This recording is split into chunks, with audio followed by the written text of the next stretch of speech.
High, আচার্য exclusive চ্যানেলে তোমাদের সকলকে স্বাগত জানাই। আজকে তোমাদের ক্লাস 10 এবিটিএ টেস্ট পেপার থেকে হিস্ট্রি থেকে পেজ নম্বর 423 সমস্ত 2 নম্বরের যে সমস্ত প্রশ্ন আছে সেই সমস্ত প্রশ্নের অ্যান্সারগুলো নিয়ে আজকে আলোচনা করব। আর এর আগের ভিডিওতেই কিন্তু আমি হিস্ট্রি থেকে এর যে আগের সেটের 2 নম্বরের কোশ্চেনগুলো ছিল সেগুলোর কিন্তু অ্যান্সারগুলো নিয়ে আলোচনা করেছি। তাই যারা এখনও দেখোনি তারা কিন্তু অবশ্যই প্লেলিস্টে গিয়ে ওই 2 নম্বরের কোশ্চেনের অ্যান্সারগুলো দেখে নেবে, কারণ ওইগুলোই তো সম্ভাব্য কোশ্চেন। তাই কিন্তু ওগুলো দেখে নিলে অবশ্যই তোমাদের থার্ড সামেটিভে মানে ফাইনালে কিন্তু অনেকটাই তোমরা হেল্প পাবে।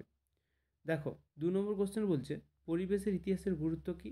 না, আধুনিক ইতিহাস চর্চায় পরিবেশের ইতিহাস খুব গুরুত্বপূর্ণ। গুরুত্বগুলি কী কী? না, 1 নম্বর দেখো, মানব সভ্যতার উপর পরিবেশের প্রভাব। পরিবেশের ইতিহাস চর্চার ফলে মানব সভ্যতার উপর পরিবেশের প্রভাব ও জলবায়ুর পরিবর্তনের ফলে মানুষের প্রতিক্রিয়া সম্পর্কে জানা যায়। 2 নম্বর কিনা, পরিবেশ রক্ষার জন্য আন্দোলন সম্পর্কে ধারণা। ভারতের বিভিন্ন অঞ্চলের মানুষ বিভিন্ন পরিবেশের সঙ্গে সম্পর্কযুক্ত। তাদের নিজেদের পারিপার্শ্বিক পরিবেশ রক্ষার জন্য বিভিন্ন আন্দোলন সম্পর্কে সঠিক ধারণা পাওয়া যায়। আর একটা কথা, অবশ্যই কিন্তু এই কোশ্চেনগুলো তোমরা খাতায় নোট ডাউন করে নেবে, কারণ তোমাদের পড়তে সুবিধা হবে। আর এগুলো কিন্তু ফাইনালের জন্য খুবই ইম্পর্টেন্ট কোশ্চেন, কারণ হচ্ছে এগুলো এবিটিএ টেস্ট পেপার থেকে করাচ্ছি, সেহেতু কিন্তু 8টা থেকে 10টা যে সেট আছে সেই সেটের কিন্তু 2 নম্বরের কোশ্চেনগুলো করলে তোমরা অবশ্যই উপকৃত হবে, কারণ ওইখান থেকে তো 11টা তোমাদের করতে হবে। 2 নম্বরের কোশ্চেনগুলো 11টা করতে হবে, থাকে 16টা। এখান থেকে করলেই কিন্তু তোমরা পেয়ে যাবে কম। 3 নম্বর কোশ্চেন দেখো, আর এই যে সেটটা, এই সেটটা কিন্তু সবচেয়ে হার্ড সেট আমার যেটা মনে হচ্ছে, কারণ এই কোশ্চেনগুলো কিন্তু এতটা ইজি নয় এই সেটের কোশ্চেনটা। তাই অবশ্যই কিন্তু এই সেটটা ভালো করে তোমরা করবে। 3 নম্বর কোশ্চেন দেখো, উমেশচন্দ্র দত্ত বিখ্যাত কেন? না, 1978 খ্রিস্টাব্দে কেশব বিরোধী সাধারণ ব্রাহ্ম সমাজ প্রতিষ্ঠায় উমেশচন্দ্রের অগ্রগণ্য ভূমিকা ছিল। শিবনাথ শাস্ত্রীর কথা অনুযায়ী সে সময় সাধারণ ব্রাহ্ম সমাজে যে 3জন আদর্শবাদী মানুষ ছিলেন তারা হলেন আনন্দমোহন বসু, শিবচন্দ্র দেব ও উমেশচন্দ্র দত্ত। উমেশচন্দ্র সে সময় সাধারণ ব্রাহ্ম সমাজের সম্পাদক ও সভাপতি ছিলেন। 4 নম্বর কোশ্চেন, এবং এই কোশ্চেনটা কিন্তু বারবার রিপিট হচ্ছে, শ্রীরামপুর ত্রয়ী কারা? না, হুগলি জেলার শ্রীরামপুর ব্যাপটিস্ট মিশন খ্রিস্ট ধর্ম প্রচার ও শিক্ষা বিস্তারের কাজ শুরু করে। শ্রীরামপুর ত্রয়ী কারা? না, উইলিয়াম ক্যারি, জোশুয়া মার্সম্যান ও উইলিয়াম ওয়াটকে। এই 3জন পাশ্চাত্য শিক্ষা বিস্তারে অগ্রণী ভূমিকা নিয়েছিলেন। এদের একত্রে বলা হয় কিন্তু শ্রীরামপুর ত্রয়ী। 5 নম্বর কোশ্চেন, এই কোশ্চেনটাও কিন্তু এর পরবর্তী যে সেটগুলো আছে সেই সব সেটে কিন্তু এই কোশ্চেনটা আছে। তারিখি মোহাম্মদিয়া কী? না, তারিকাই মোহাম্মদিয়া শব্দের অর্থ কিন্তু মহানবী মোহাম্মদ প্রদর্শিত পথ। ইসলাম ধর্মকে শুদ্ধিকরণের জন্য মোহাম্মদ আব্দুল ওহাব নামক এক ধর্মপ্রাণ ব্যক্তি যে আন্দোলন শুরু করেন তা ওহাবি আন্দোলন নামে পরিচিত। আর এই আন্দোলনের প্রকৃত নামই কিন্তু তারিকাই মোহাম্মদিয়া। 6 নম্বর কোশ্চেন দেখো, এই কোশ্চেনটাও খুব ইম্পর্টেন্ট কোশ্চেন। খুদকাঠি প্রথা কী? না, খুদকাঠি বা কুন্তকট্টি হলো এক ধরনের ভূমি ব্যবস্থা যা মুন্ডা সম্প্রদায়ের মধ্যে প্রচলিত ছিল। এই ব্যবস্থায় জমিতে ব্যক্তি মালিকানার পরিবর্তে যৌথ মালিকানা স্বীকৃত ছিল। ব্রিটিশ সরকার এই ব্যবস্থা বাতিল করে ব্যক্তি মালিকানা চালু করলে মুন্ডাদের জমিগুলি বহিরাগত জমিদার, ঠিকাদার ও মহাজনদের হাতে চলে যায়। ফলে মুন্ডারা বিদ্রোহ ঘোষণা করে। অবশেষে 1908 সালে ছোটনাগপুর প্রজাস্বত্ব আইনের মাধ্যমে ব্রিটিশ সরকার মুন্ডাদের এই প্রথা ফিরিয়ে আনে। এই কোশ্চেনটাও খুবই ইম্পর্টেন্ট কোশ্চেন। গগনেন্দ্রনাথ ঠাকুর কীভাবে ঔপনিবেশিক সমাজকে ব্যঙ্গ করেছেন? না, 19 শতকের দ্বিতীয় দশক থেকে গগনেন্দ্রনাথ ঠাকুর ব্যঙ্গচিত্র শিল্পী হিসেবে আত্মপ্রকাশ করেন। সমাজের বিভিন্ন অসঙ্গতিকে মূল বিষয় করে তীব্র ব্যঙ্গাত্মক ভঙ্গিতে তিনি তার চিত্রগুলি এঁকেছেন। সমকালীন বাংলা ও ঔপনিবেশিক সমাজের চিত্র তিনি তার ব্যঙ্গচিত্রগুলিতে তুলে ধরেছেন। তার ব্যঙ্গচিত্রগুলি রামানন্দ চট্টোপাধ্যায় প্রবাসী ও মডার্ন রিভিউ পত্রিকাতে প্রকাশ করেন। এছাড়াও তার ব্যঙ্গচিত্রগুলি ভারতী, নারায়ণ, আগমনী ও বার্ষিক বসুমতীতে প্রকাশিত হয়। তার আঁকা ব্যঙ্গচিত্রগুলিকে 3টি ভাগে ভাগ করা যায়, যেমন সামাজিক সমস্যামূলক ব্যঙ্গচিত্র, ব্যক্তিবিশেষ ক্রিয়ামূলক ব্যঙ্গচিত্র আর রাজনৈতিক অনুষঙ্গমূলক ব্যঙ্গচিত্র। তার জীবদ্দশায় ব্যঙ্গচিত্রগুলির 3টি সংকলন প্রকাশিত হয়। সংকলন 3টি হলো বিরূপ বজ্র, অদ্ভুত লোক, নব হুল্লোড়। আর একটি ব্যঙ্গচিত্র সংকলন তার মৃত্যুর পরে প্রকাশিত হয়, জাতাসুর, প্রভূতের কাকলি, বিদ্যার কারখানা, বাকযন্ত্র প্রভৃতি হলো কিন্তু তার আঁকা উল্লেখযোগ্য কয়েকটি ব্যঙ্গচিত্র, জাতাসুর ব্যঙ্গচিত্রে ভারতীয় সমাজে প্রচলিত জাতপাত ও বর্ণ বৈষম্য ব্যবস্থার তীব্র সমালোচনা ফুটে উঠেছে। 8 নম্বর কোশ্চেন দেখো, কাকে কেন বাংলার গুটেনবার্গ বলা হয়? না, বাংলা ভাষার বিকাশে চার্লস উইলকিন্সের অবদান অনস্বীকার্য। বাংলার গুটেনবার্গ, চার্লস উইলকিন্সকে বাংলার গুটেনবার্গ আখ্যা দেওয়া হয়েছে। আর আরও সেটগুলো যেগুলো ছিল সেগুলোতে কিন্তু দেওয়া আছে চার্লস উইলকিন স্মরণীয় কেন, তাই সেটার সঙ্গে রিলেটেড। অবশ্যই কিন্তু এই কোশ্চেনগুলো তোমরা ভালো করে মন দিয়ে করবে। আর একটা কথা, যাদের টেস্ট এক্সাম খারাপ হয়েছে তারা কিন্তু মন দিয়ে পড়ো, দেখবে তোমাদের এক্সাম অবশ্যই ভালো হবে। আর যখন 8টা থেকে 10টা সেট তোমরা যখন করবে, তবে তোমাদের একটা আইডিয়া হয়ে যাবে যে কোন কোন জায়গা থেকে কোশ্চেনগুলো করা হচ্ছে, আর একটা নির্দিষ্ট জায়গাগুলো থেকেই কিন্তু কোশ্চেনগুলো দেওয়া হচ্ছে। তোমরা যারা টেস্ট পেপার সলভ করছো তারা কিন্তু অবশ্যই বুঝতে পারছো যে কোশ্চেনগুলো কোথা থেকে করা হচ্ছে। তাই অবশ্যই মন দিয়ে পড়ো, আর যাদের ভালো রেজাল্ট হয়েছে তারা রিভিশনের দিকে ধ্যান দাও, আর টেক্সট বইটা ভালো করে খুঁটিয়ে খুঁটিয়ে পড়ো, তাহলেই দেখবে ভালো রেজাল্ট হতে বাধ্য। কারণ দেখো, জার্মানিতে প্রথম সঞ্চালনযোগ্য মুদ্রাক্ষর প্রবর্তন করে আলোড়ন ফেলে দেন গুটেনবার্গ। ঠিক তেমনই ভারতের প্রথম সঞ্চালনযোগ্য বাংলা মুদ্রাক্ষর সৃষ্টি করেন চার্লস উইলকিন্স, তাই তাকে বাংলার গুটেনবার্গ বলা হয়। 9 নম্বর কোশ্চেন, ঔপনিবেশিক শিক্ষা ব্যবস্থা ত্রুটিপূর্ণ ছিল কেন? আর এই সেটটাকে টাফ বলার সবচেয়ে যেটা কারণ হচ্ছে তোমাদের টেক্সট বইতে কিন্তু এর অ্যান্সারগুলো দেওয়া নেই ভালো করে।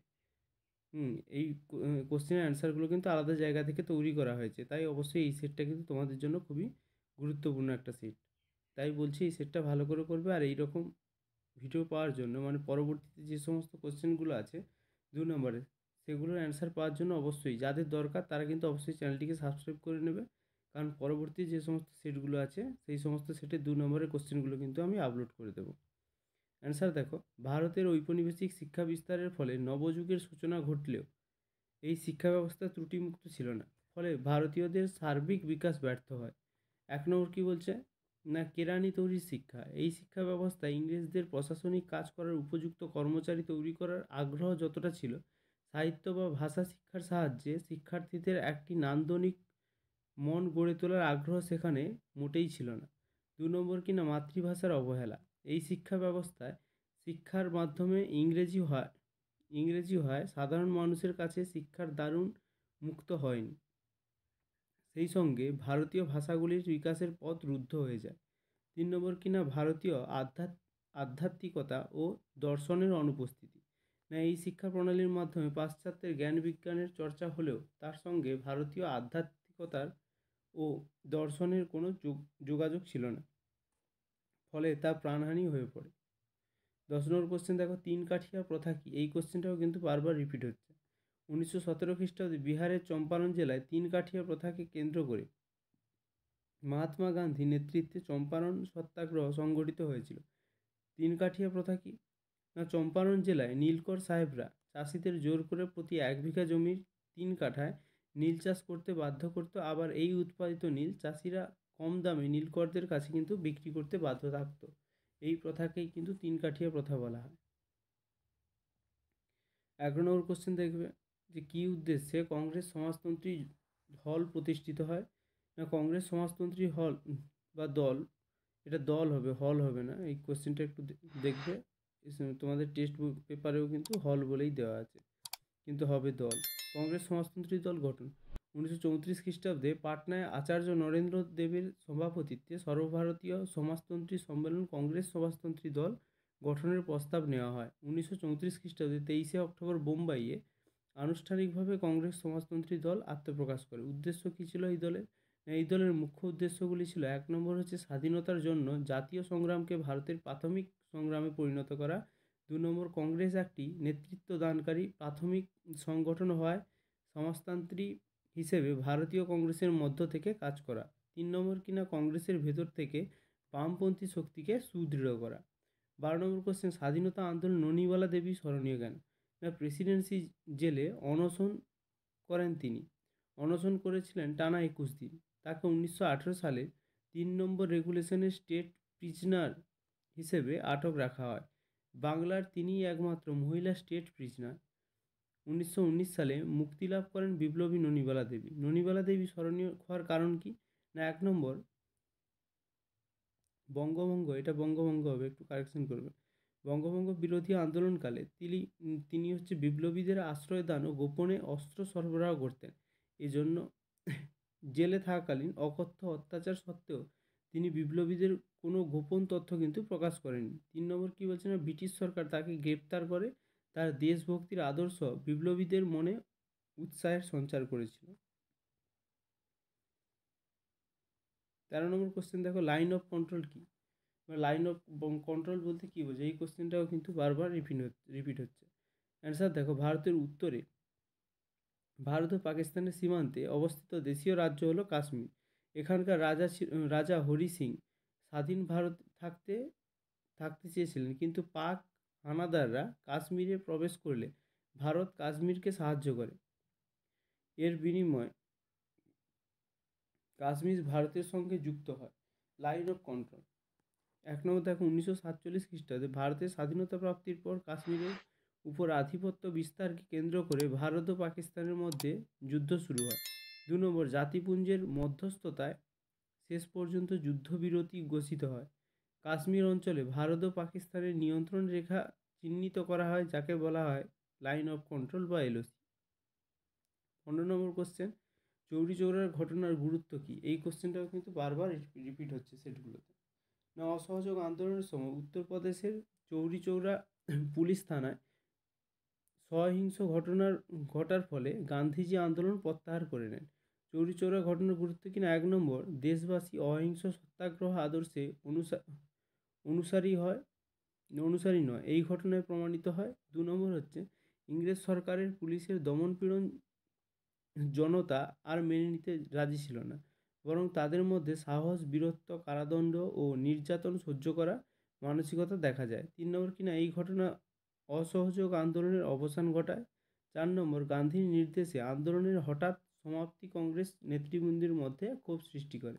5 নম্বর, স্বরাজ্য দল গঠিত হয়। 16 নম্বর কোশ্চেন এবং শেষ কোশ্চেন, বাংলার মুদ্রণ ইতিহাসে বটতলা প্রকাশনার কিন্তু গুরুত্ব কী? এই কোশ্চেনটা কিন্তু বারবার অনেকগুলো সেটাই কিন্তু রিপিট হয়েছে। অ্যান্সারটা দেখো, না, বাংলার মুদ্রণ শিল্পের ইতিহাসে বটতলা প্রকাশনার গুরুত্ব কিন্তু বিশেষ উল্লেখযোগ্য। 19 শতকের কলকাতায় মূলত দর্জিপাড়া, শ্যামবাজার, জোড়াসাঁকো, শিয়ালদহ ইত্যাদি জায়গায় জনরুচি অনুযায়ী যেসব প্রকাশনা চলত তা বটতলা প্রকাশনা নামে কিন্তু পরিচিত। ব্রতকথা, প্রাকৃতিক দুর্যোগ, সমসাময়িক ঘটনা, রসালো কাহিনী, সচিত্র, গুপ্তকথা ইত্যাদিকে কেন্দ্র করে লেখা বাংলা এই সস্তায় ছাপা হতো বটতলা প্রেসগুলিতে। বটতলা অঞ্চলে যেসব প্রেসগুলি প্রকাশনার ক্ষেত্রে জনপ্রিয়তা লাভ করেছিল তাদের মধ্যে উল্লেখযোগ্য হলো কবিতা রত্নাকর, কমলালয়, গ্রেট ইডেন ইত্যাদি। পেপারের ব্যবহার এবং স্বদেশি কারিগরি, মুন্সিয়ানা ইত্যাদির জন্য বটতলা প্রকাশনার এই বইয়ের দাম সস্তা হওয়ায় বিপুলভাবে এর চাহিদা বৃদ্ধি পায়। 19 শতকে জনশিক্ষার বিস্তারে বটতলা প্রকাশনা কিন্তু গুরুত্বপূর্ণ ভূমিকা রেখেছিলেন। এই ছিল তোমাদের 2 নম্বরের কোশ্চেনের অ্যান্সারগুলো। অবশ্যই চ্যানেলটিকে সাবস্ক্রাইব করে নেবে, কারণ পরবর্তীতে যে সমস্ত 2 নম্বরের কোশ্চেনগুলো আছে সেগুলো অ্যান্সার নিয়ে আলোচনা করা হবে এবং খুব শীঘ্রই কিন্তু আপলোড করে দেওয়া হবে। এবং পর্ষদ থেকে যে টেস্ট পেপারটা পাবে তোমরা, সেখানেও কিন্তু 2 নম্বরের কোশ্চেনগুলো যে থাকবে সেগুলোও কিন্তু দিয়ে দেওয়া হবে। অবশ্যই চ্যানেলটিকে সাবস্ক্রাইব করবে, আর ভিডিওটি ভালো লেগে থাকলে একটা লাইক প্রদান করবে। আর কতটা উপকৃত হলে এই ভিডিও থেকে অবশ্যই তোমরা কমেন্ট সেকশনে জানিও। Thank you.